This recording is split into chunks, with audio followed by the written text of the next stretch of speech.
In nomine Patris et Filii et Spiritus Sancti. Amém.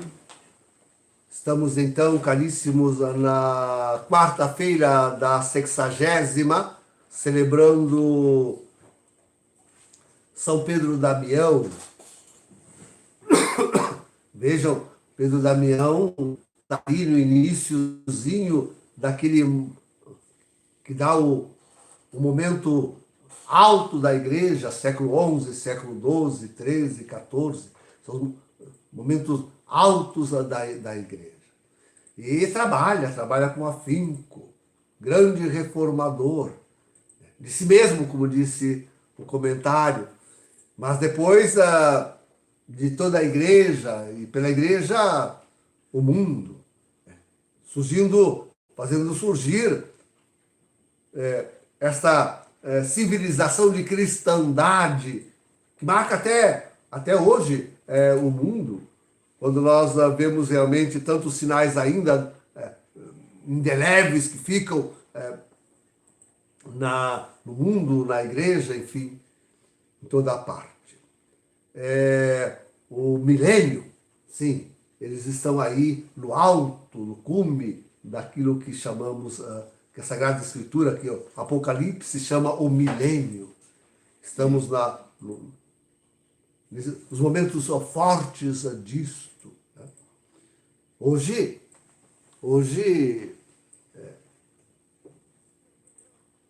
que coisa, né? A grande reforma da igreja devia ser feita pelo Vaticano II. E vimos como, de fato, modernizando a igreja, essa reforma deformou totalmente a face da igreja. Para mim, queridos, o exemplo mais nítido e claro do resultado do concílio está sendo alcançado pela Alemanha hoje. A Alemanha hoje. Aquela igreja completamente protestantizada, com os valores totalmente trocados, virados. Uma igreja totalmente infiel. Eu diria que, de fato, a Alemanha... Mas isso não é só a Alemanha, isso aconteceu em toda parte. Isso aconteceu no Brasil, na América Latina, sobretudo com a teologia da libertação. Aconteceu nos Estados Unidos com a teologia do progresso.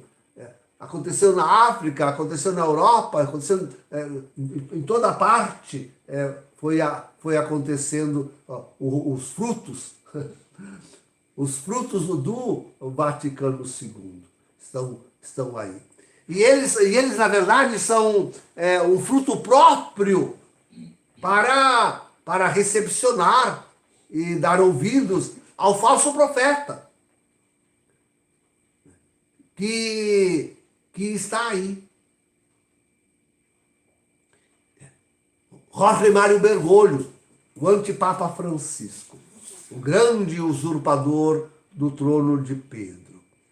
Então, tudo isto, na verdade, não pensar que, voltando ao tema da Alemanha, não pensar que aquilo que acontece na Alemanha é consequência de Francisco. Não, aquilo é consequência do Vaticano II. Como aqui, como nos Estados Unidos, como em toda a Europa, como na África, em toda parte. É consequência do Vaticano II. O que faz Francisco é aproveitar isso para desmantelar completamente a igreja, o resto que ainda nela pode haver, sobretudo perseguir a igreja remanescente, sobretudo tentar desfazê-la, a igreja remanescente. E, sim, essa é a sua grande tarefa. Preparar igrejas imundo para recepcionar bem o anticristo. Esta é a grande tarefa de Francisco. Esse é o seu ministério mais ardente. É o que ele realmente é combinado a fazer.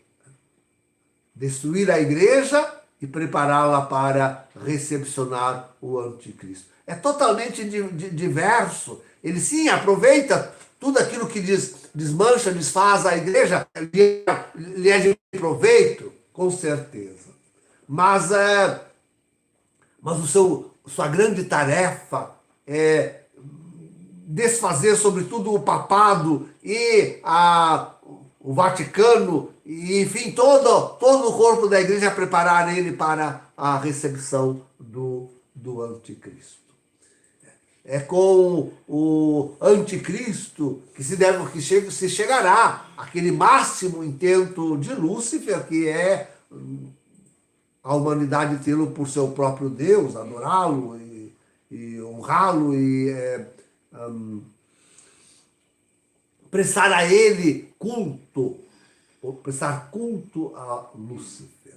Esse é o máximo que que quer chegar o anticristo e para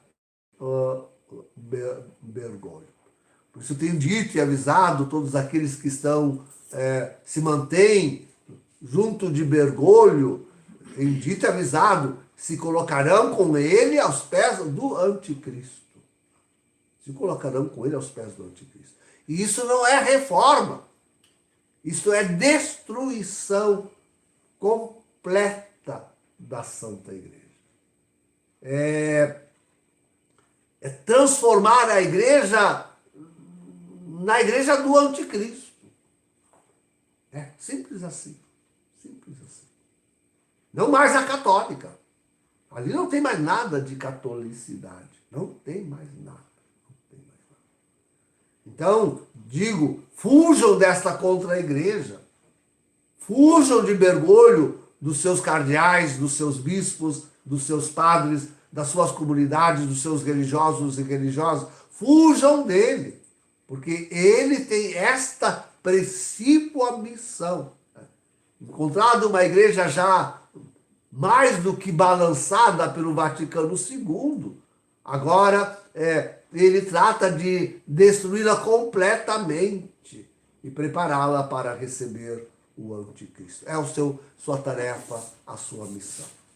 A nossa, ao invés, é de mantermos firmes na fé católica e irmos assim ao encontro do Senhor, que em breve estará no meio de nós.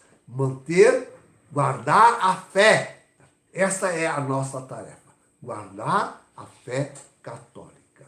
É para isso que nos retiramos desse sistema, por isso que nós nos retiramos desta contra-igreja e contra ela nós lutamos, porque nós devemos guardar a fé católica. Sua moral, sua liturgia, o seu culto, o único verdadeiro Deus. Em nome do Pai, do Filho e do Espírito Santo. Amém.